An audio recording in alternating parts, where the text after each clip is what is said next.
Hello everybody and welcome to this Hartley 39 for a tour of her cockpit and her interior in virtual reality. So what does that mean for you? Well, that means that you should be able to look around this boat and feel what it's like to be here without actually being on board. How cool is that? All you need to do is swipe your screen or click your screen and drag up, down, left or right, and you can look around to your heart's content.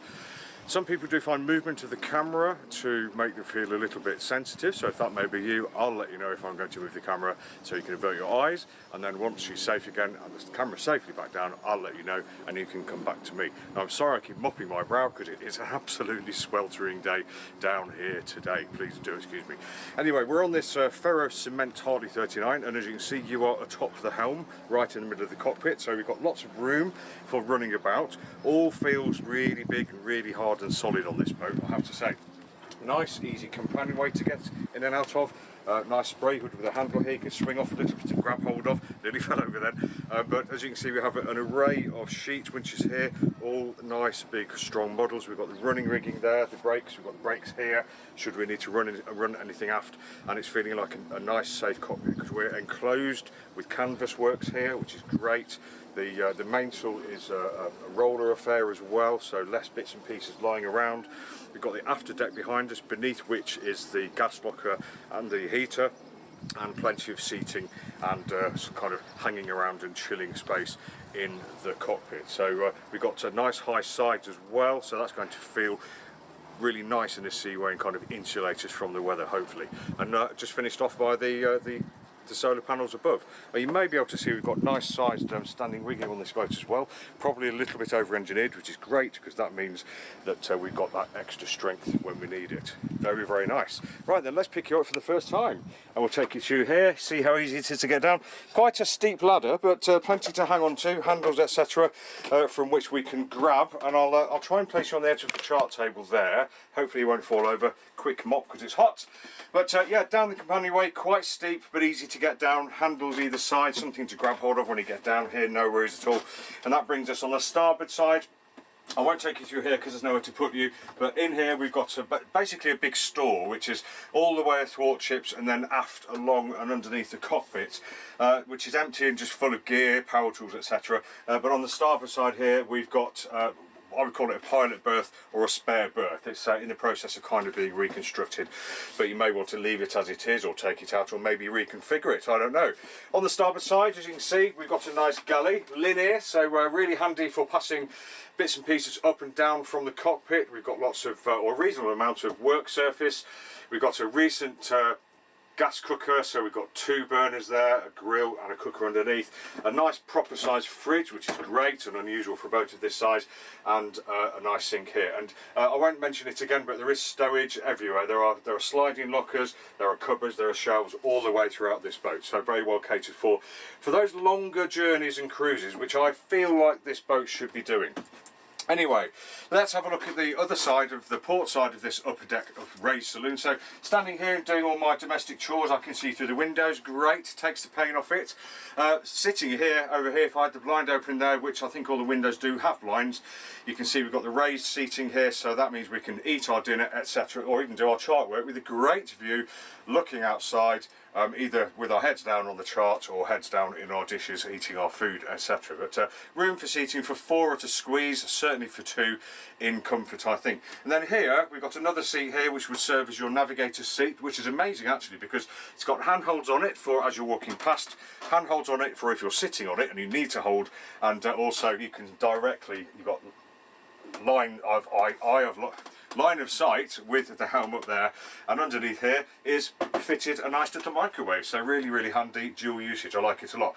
Underneath the main box it's sitting on though is the engine, very recent, very nice installation, good access all round. Lift the lid and it's there, so that's great for maintenance and just checking out those defects if you're picking it up. Really, really nice, and all in all great, and a great view down to the saloon as well, where if you're sitting here doing your navigating you can talk in both directions. Really fab.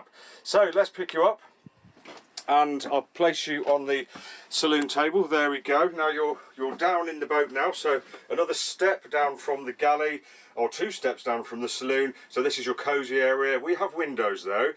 We've got high sides with lots and lots of cupboards and with sliding doors, etc. We've got TV, we've got a heater, we've got radiators on this boat, which is absolutely lovely, quite unusual.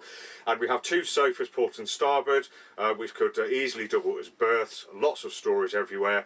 The saloon table folds out too as well, so we can sit probably 4 people around that, maybe 5 if we've got somebody at this end, and that does rotate around out the way, and I believe it goes up and down as well. So nice size compartment, and we have got tons of headroom here. I'm 5'10", look at all that, and if I come down here as well, I'm 5'10", look at all that storage there. Just notice the handhold here, which is really useful, and that leads then onto the compression post to a handle there. So this boat, I think, is designed to withstand big seas and to keep you going in comfort. She's a bit heavier, she's ferro cement construction, so hopefully she'll give you that stability that you need and that feeling of safety and being cocooned inside a lovely boat. Right then, let's pick you up.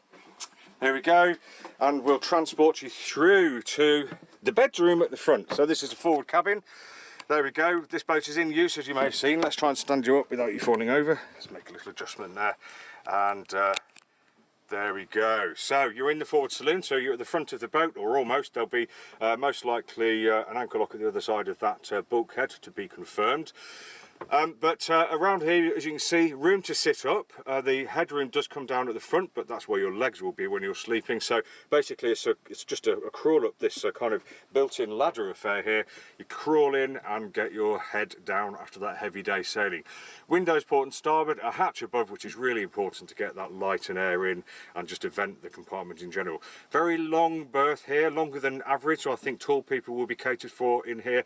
Nice and wide as well, and you've got stowage, port and starboard as well for all of your personal effects. It does what it says on the tin. Right then, let's pick you up again, and we'll just close that door, which means this door opens. I'm going to place you on the big white telephone. There we go. Hopefully you won't fall over. And you're in the heads compartment. Again, loads of head height in here. Quite a small compartment, but you don't really need a lot of room inside the heads. It's an electric flushing head by the looks of it. We've got stowage outboard. We've got a sink there as well with a shower attachment to, and a shower tray down here. And I think probably a little bit more finishing off around here would just render it into that really lovely compartment. And last but not least, something to hang on to when you're in here in a storm. That's really important. So let's pick you up again for the final time, and I'll just transfer hands. We'll close the door here. We do have to, it's quite fairly cramped up forwards there, so we have to be careful where we're going. But I'll take you back up to the companionway, place you there, where hopefully you won't fall off.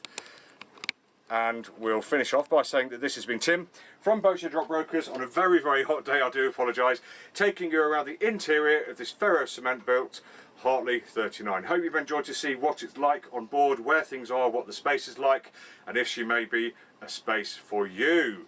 Just go back to our YouTube channel for lots more reviews of all kinds of different boats, from small dinghies, small fishing boats, all the way up to the big super exotic stuff. Thanks for watching, take care, and we'll see you again soon. Bye bye.